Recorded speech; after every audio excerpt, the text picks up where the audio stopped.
Mosaic, a daily news program from Link TV, presents a selection of news reports from independent and state-controlled broadcasters from throughout the Middle East.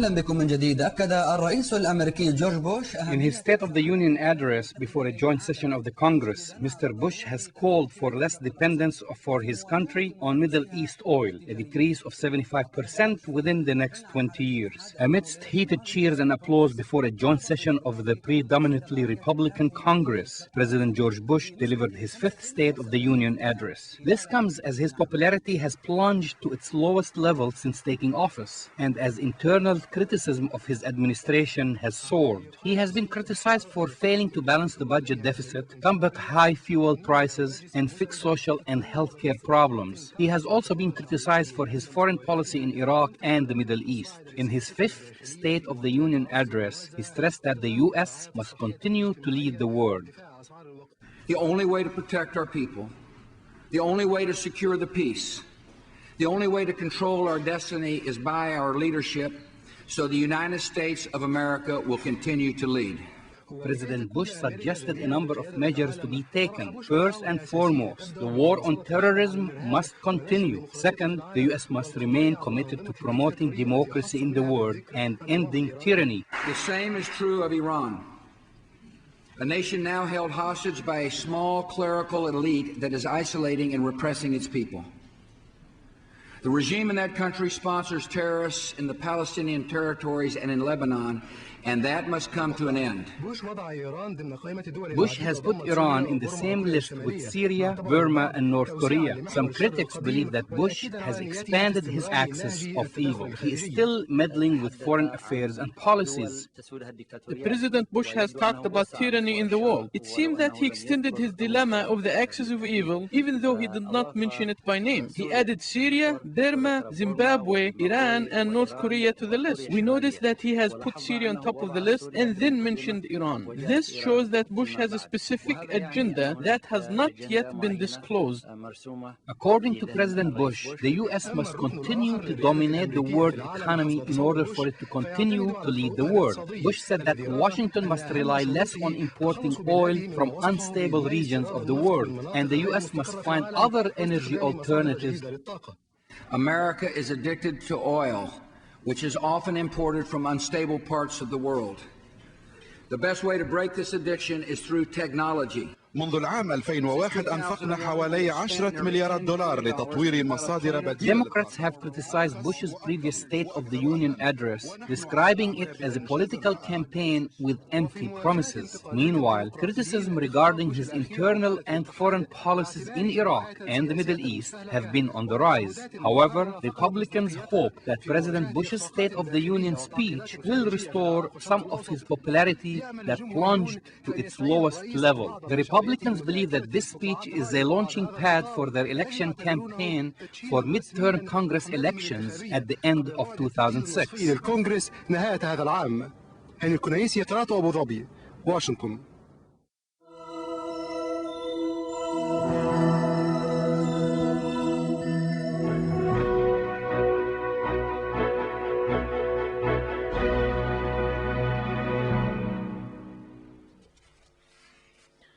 A number of Arab countries and organizations called for continuing financial support of the Palestinian people, no matter what the makeup of the new Palestinian government. فوز حماس بأغلبية مقاعد المجلس التشريعي بمسألة المساعدات المالية المقدمة للسلطة الوطنية من قبل المجتمع الدولي.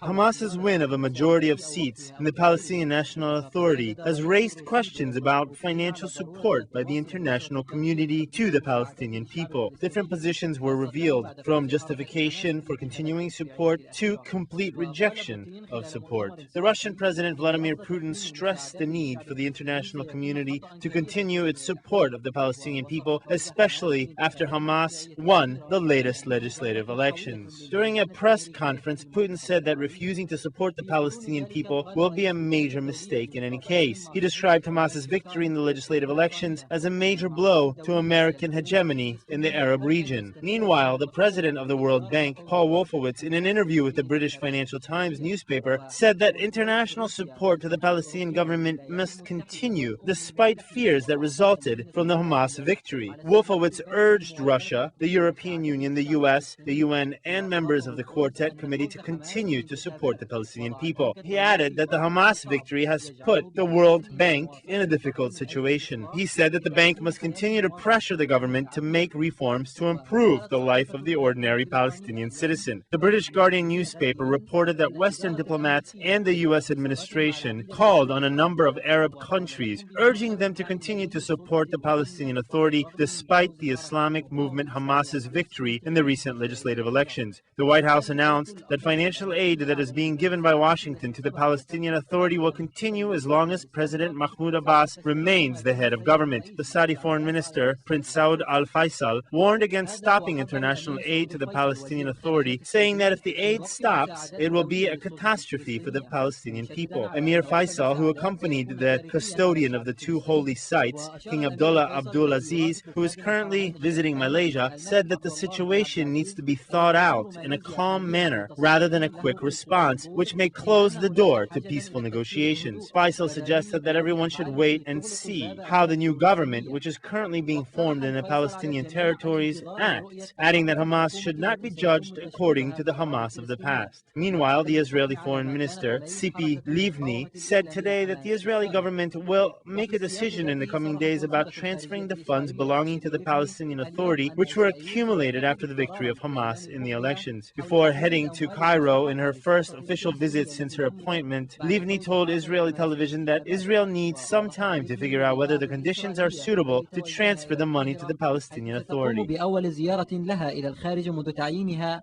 أن إسرائيل تحتاج إلى بعض الوقت لتحديد ما إذا كانت الشروط متوفرة لتحويل هذه الأموال للسلطة الفلسطينية. The Al-Mintar trade passage in the Gaza Strip has been closed to commercial goods and products for a third consecutive week, costing farmers and merchants thousands of shekels in losses. The Al-Mintar trade passage in the Gaza Strip has been closed for a third consecutive week. Farmers and merchants in Gaza have not been allowed to trade and move goods through the passage. This closure has caused economic, industrial, and health concerns among local residents. There is a noticeable shortage in urgent medicine and vital medical equipment in and around the Gaza Strip. Most needed medicine and urgent medical equipment come via the Kearney Passage, which has been closed for nearly a month. We cannot get urgent medicine for patients, especially for those gravely ill. Since the closure of the passage, many patients have run out of medicine and could not get refills. Supplies at local pharmacies are running very low, and some of them do not have any more medicine, especially for those with life-threatening illnesses. Moreover, there is a significant shortage in medicine and medical equipment in local hospitals, especially for those patients with liver and kidney failure. Some of the medical equipment needed are blood lines equipment, dialysis, and IV equipment for children. This medical equipment is used by hospitals on a daily basis. This significant shortage in medicine poses a threat and danger to patients' lives. Closure of the passage has definitely disrupted patients' lives in the Gaza Strip. Many of them check at more than 20 pharmacies a day looking for medicine. We were somehow prepared and stocked up on the medicine. However, all of our supplies have run out. If the closure continues for another 2 or 3 weeks, the problem will spiral out of control. The agricultural sector in the Gaza Strip has also sustained losses due to closure of the passage. Large quantities of agricultural products were spoiled and ruined. This has taken a significant toll on farmers. We have been waiting for this crop season all year long. We have children to feed, house payments, and college expenses. Why is this happening? We call on the European Union to mount pressure on Israel to put an end to these closures. Israel wants to bring our nation to its knees.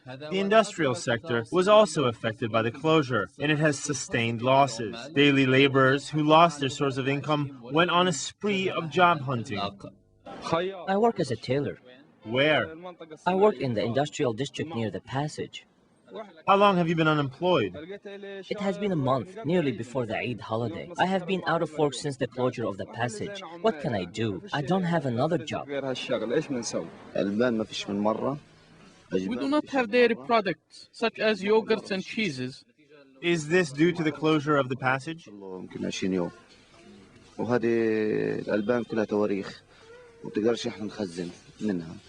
Yes, the passage has been closed for nearly 20 days. We cannot stock up in dairy products because they have expiration dates. Moreover, there is a shortage of grocery products such as rice, maize oil, and other food items. With the closure of the passage, 80% of our businesses have been paralyzed. If the passage opens, businesses will be back to normal, and we will have enough supplies of fruits and vegetables.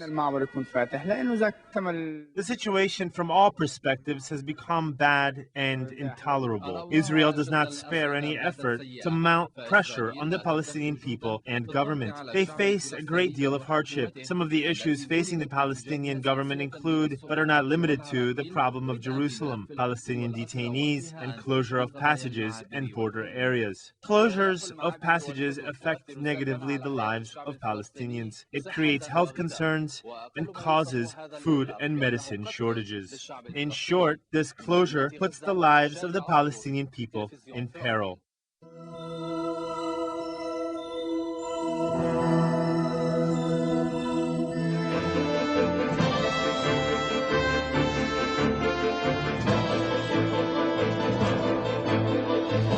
Tonight's top story, Amona. There were violent clashes today with some 300 Israelis sustaining injuries as security forces of the illegal West Bank outpost of Amona. Following almost 4 hours of confrontation with right-wing protesters, security forces completed the destruction of the 9 Amona homes. Over 90 protesters and police required hospitalization. Among the injured were Knesset member Aryeh Eldad, who suffered a broken arm, Tom, who was taken to the hospital for treatment of a gash on his head. We get more on today's evacuation in this report from Dennis Zinn. The severity of the clashes that erupted at the Amona outpost today were unprecedented in scope and brutality. Hundreds were injured, both troops and anti-evacuation protesters. Some 100 people were taken to hospitals in Jerusalem. One policeman was airlifted to hospital in very serious condition. Police officials have launched an investigation as to how come so many settler supporters arrived at the site after the area was declared out of bounds to civilians and the access roads were all closed off. It's believed that many of the protesters sneaked onto the hill via the adjacent fields. A last-minute appeal to the High Court gave the settler demonstrators a final chance to prepare and barricade themselves against the expected onslaught. At just after 10 in the morning, following the High Court rejection of the appeal, the order was given and the troops moved on to the site, accompanied by bulldozers and earth-moving equipment. The clashes erupted instantly. Protesters threw rocks and debris, including paint bombs and eggs at the policemen, inflicting scores of injuries. The troops responded with force. During the riots, a number of right-wing Knesset members were injured, including Efi Tam and Aryeh Eldad. Eitam said he was accosted by a baton-wielding mounted policeman. Eldad said his arm had been broken. The settlers accused the security forces of using excessive force. However, most of the evacuees to hospital were policemen. All 9 buildings were demolished one by one during an intense 3.5-hour period. This was the first forced evacuation since the August pullout from the Gaza Strip in northern West Bank. Settler leaders accused acting Prime Minister Ehud Olmert of staging the face-off as an election gimmick. The evacuation was seen as a test case for the government, which announced it would uphold the law at all cost. Dennis Zinn, IBA News. Jerusalem Post security affairs reporter Yaakov Katz spent the day at Amona and a short time ago the event by telephone with IBA's Dan Diker. We've finished evacuating all of the 9 homes. 7 of them have already been fully demolished, and the bulldozers are continuing to complete the demolition mission and demolish all of the homes. What is the bottom line on these massive number of injuries? Yeah, there's about 70 security forces who were wounded, and the Army says that it's not 200 settlers, but it's more like 70 settlers that were wounded. The bottom line is that there was a lot of violence here today. When the security forces entered inside the outpost of Amona, they were met by a meteoric display of stones that were thrown from every direction. People were hit in the head.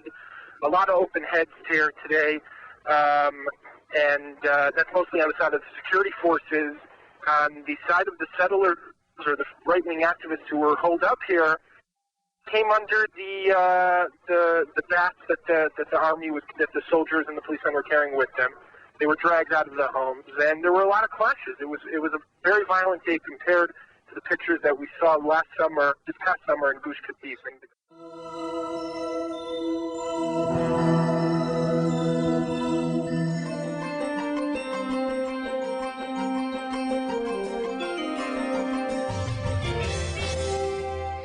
Iranian President Mahmoud Ahmadinejad angrily rejected international pressure over Iran's nuclear ambitions and insisted Tehran would not give up its right to develop a peaceful atomic program. Meanwhile, President George W. Bush vowed to rally the world to prevent Iran from building nuclear weapons after Tehran had threatened to resume uranium enrichment in the event major powers reported it to the UN Security Council. The latest developments with Yumna Tayyara. Iran's hardline president Mahmoud Ahmadinejad described US President George Bush today a war hawk who should be dragged before a people's tribunal. Ahmadinejad's description came a day after the US president called for a free and democratic Iran. In a speech carried live on state TV, the Iranian president addressed Bush by saying, quote, "You who support the Zionist puppet regime, you who support the destruction of Palestinian homes, you have no right to talk about liberty or human rights." He further added that his country would not surrender its nuclear ambitions and blasted an agreement between the 5 permanent members of the UN Security Council to take up the case. Envoys from the 5 permanent members of the UN Security Council reached a deal in New York early on Tuesday morning, recommending that Iran be reported to the Security Council for its nuclear weapons program. The Europeans and Russians stressed that the opportunity for negotiations wasn't lost. US Ambassador to the UN John Bolton said on Tuesday that the decision to report Iran to the Security Council was a major step forward.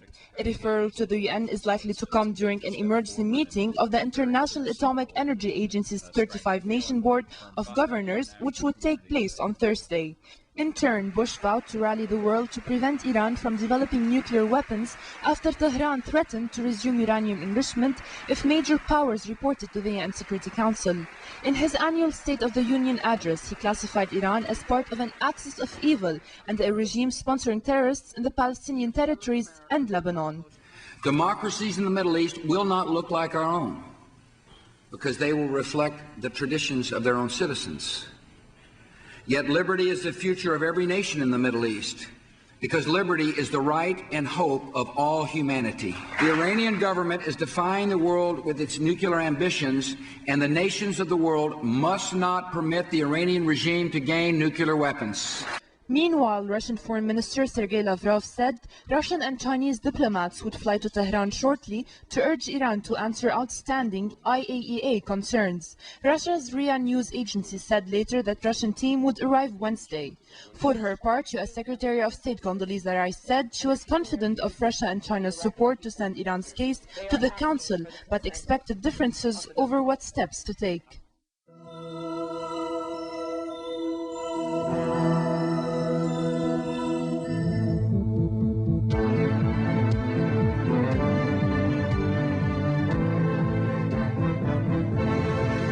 Iran marked the historic return home 27 years ago today of the architect of the Islamic Republic, as bells at churches and in schools tolled and train whistles blew at 9:33 a.m. across the country.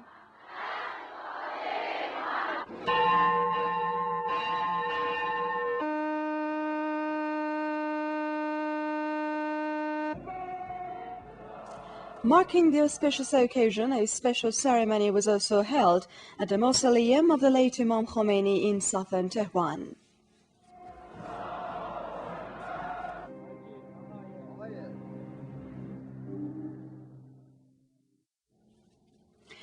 Iran says the fragile world powers should bear in mind that Iran has been independent for the last 27 years and will continue the path of progress.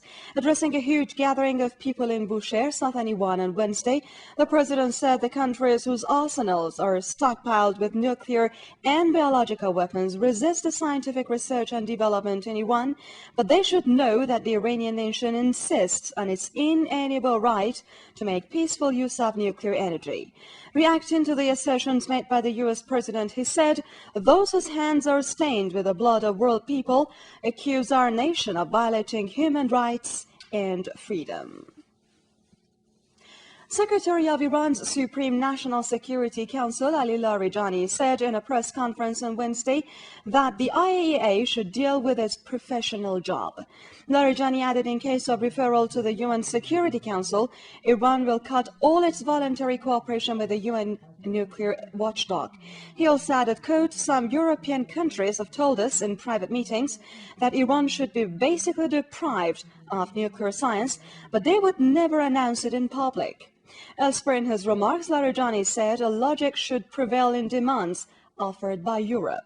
Larijani further noted the Iranian nation is not seeking any privileges beyond its legitimate rights, adding the West has provided a distorted account of Tehran's nuclear activities. UN Secretary General Kofi Annan told Iranian Foreign Minister Manuchehr Mottaki in London Wednesday that Tehran is entitled to pursue a civilian nuclear program.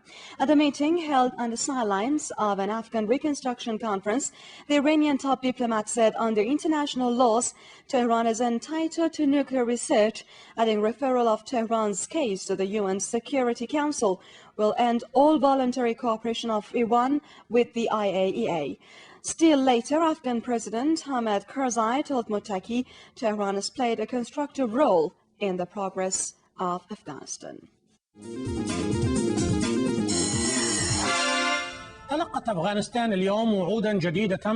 Western diplomats met in the London conference and made new promises to provide economic and military aid in exchange for promises from the Afghani government to fight corruption and heroin trafficking. Afghanistan is still one of the most impoverished countries in the world, 4 years after the US-led war against the Taliban regime. The lack of security is still a big obstacle for the country's development.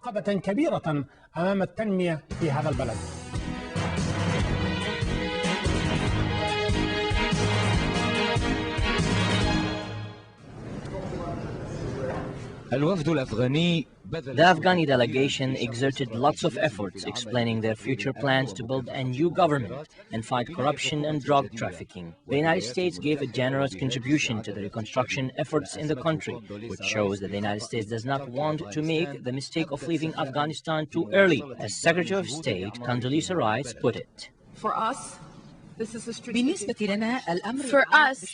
strategic partnership. We send thousands of soldiers to stabilize the country, and we sacrificed valuable American lives. And now, in addition to our $6 billion aid package to Pakistan, today I'm proud to announce that President Bush will ask the Congress to give Afghanistan an additional $1.1 billion in aid to support the Afghani people next year.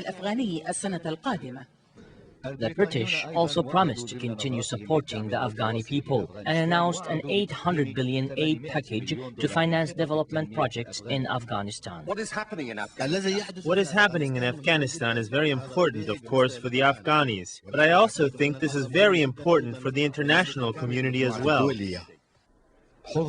Lots of non-government organizations were also present in the 2 days conference that was held in the British capital of London, in addition to delegations representing 70 countries. The Afghani delegation, headed by Ahmed Karzai, urged donors to give more aid. Terrorism is a dangerous threat to our country, but Afghanistan is no longer run by terrorists. However, they continue to threaten our nation. The Afghani government is also hoping that the international community understands that it is still trying hard to deal with the problem of heroin in a country considered the world's largest heroin exporter.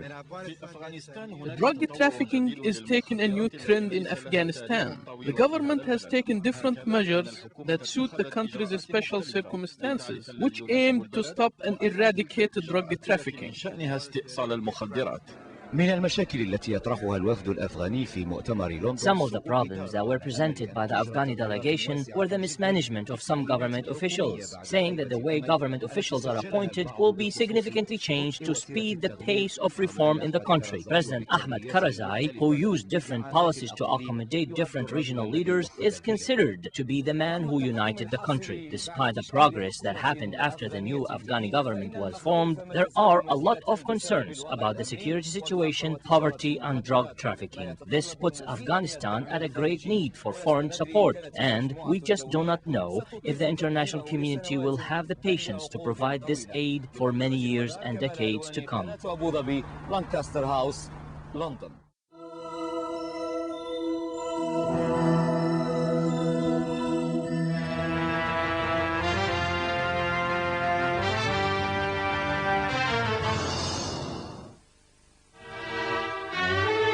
أدانت جبهة التوافق العراقية ممارسات الإساءة المتعمدة التي وجهت لشخص الرسول الكريم صلى الله عليه وسلم، واستنكرت الجبهة في بيان صادر عنها تلقت قناة بغداد الفضائية نسخة منه. The security situation in Iraq continues to deteriorate at a time when political parties are trying to form a government as a way out from the current conditions. More details in the following report. على هذه الممارسات داعية إلى الاحترام المتبادل للمقدسات بين الأديان السماوية. لا يزال الوضع الأمني في العراق يزداد سوءا في وقت تعمل الأطياف السياسية على تشكيل حكومة للخروج من الوضع الراهن. مزيدا من التفاصيل في سياق التقرير التالي. عراقيين وأنباء عن نشر قوات برية أمريكية. Amidst news about the wide-scale deployment of American ground forces throughout Iraq, Iraqi citizens have been subjected to an increased number of military operations. United States forces, backed by the National Guards, raided Al-Huda Mosque in Sanidiyya this morning. Imam Nihad al-Jubairi was arrested. Meanwhile, in the Jihad neighborhood, clashes took place between armed men and the United States occupation army. The casualties are still unknown. In the northwest of the Iraqi capital, specifically in the city of Hurriya, a prayer caller for the Dawat Islam Mosque, Muhammad Hamadi Mashadani, was kidnapped at his place of work in the Shu'la area. He was found dead on the side of the road today. His body indicated that he was tortured before he was killed. قبل قتله.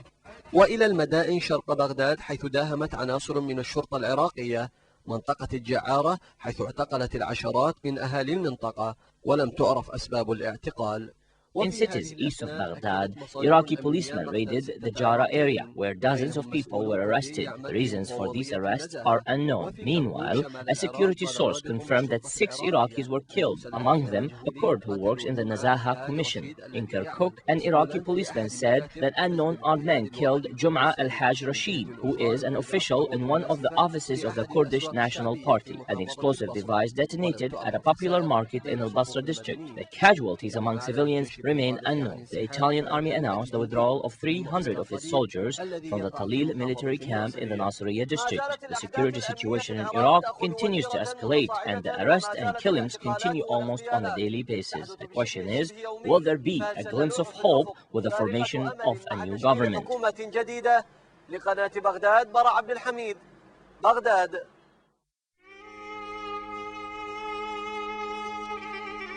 The views expressed on Mosaic are not those of Link TV or its sponsors, but of the broadcasters themselves. Mosaic is made possible by a grant from the John S. and James L. Knight Foundation, which promotes journalism excellence worldwide and invests in the vitality of 26 U.S. communities, and the William and Flora Hewlett Foundation. Additional support is provided by the Firedoll Foundation and Henry and Virgilia Dakin.